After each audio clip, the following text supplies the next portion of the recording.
Um, One story came early on, and I've been to Auschwitz-Birkenau around 7 times, and this was probably my first or second retreat. I suspect that it was my first. And being in that environment and experiencing the atrocities that happen in that place, the amount of death of women and children, had an incredible impact on me. It saddened me enormously. And one night, because what we would do, we would go to the tracks, we would recite the names. There would be religious ceremonies of Buddhism, Judaism, Christian, Catholics. We would have different ceremonies in the middle of the day, and so it was very, very intense.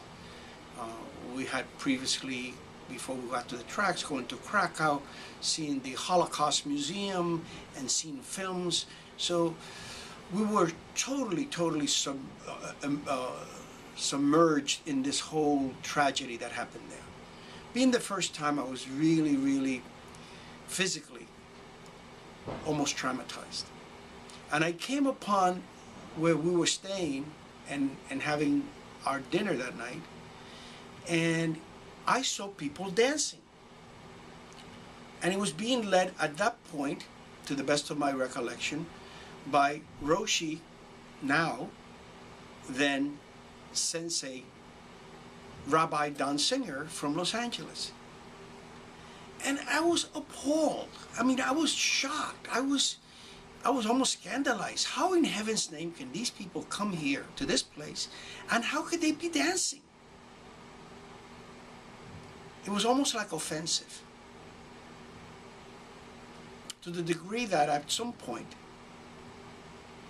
I had a conversation with Rabbi Singer, and his answer was as profound as the reaction that I had to their dancing. And his reaction was, his explanation was, he says, the Jews have survived the many thousands of years of oppression because under the most dire circumstances, we can find time to celebrate.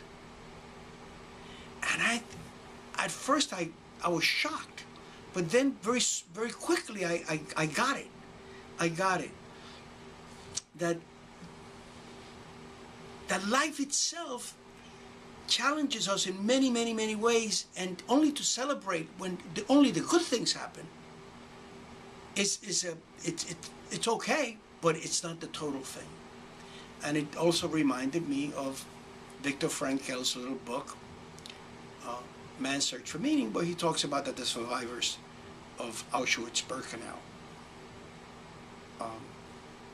were those, by and large, who had come to the realization that in spite of their most dire circumstances, they had to exercise the last freedom that we humans have. And that's a freedom to choose. The freedom to choose how we see things, how we behave under any circumstances. And so that has become a life lesson for me in everything that I do. And this happened probably 15 years ago. But it's in my opinion, man, in my opinion, it has created a value, a mores, a view of life for me that allows me to look at life very differently. And that's the story.